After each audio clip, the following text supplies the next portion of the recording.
حزب اللہ کے deputy general secretary شیخ نعیم قاسم نے کہا ہے کہ سعودی عرب کی جانب سے لبنان پر جاری سفارتی جارحیت کا ہدف حزب اللہ ہے۔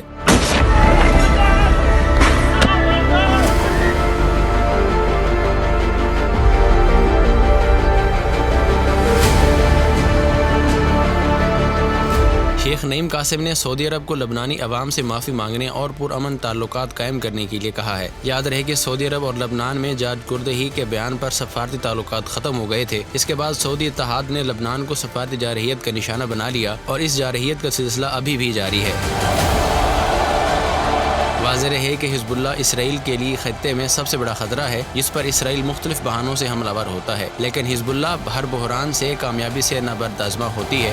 كيف يمكن لهذه الثلة من المجاهدين أن تهزم هذا الجيش إلا بنصر من الله وعون من الله وتأييد من الله سبحانه وتعالى۔ اس سفارتی جارحیت میں بھی عرب اتحاد براہ راست حزب اللہ کو نشانہ بنا رہا ہے، لیکن حزب اللہ بھی چیلنجز سے نمٹنے کے لیے تیار ہے۔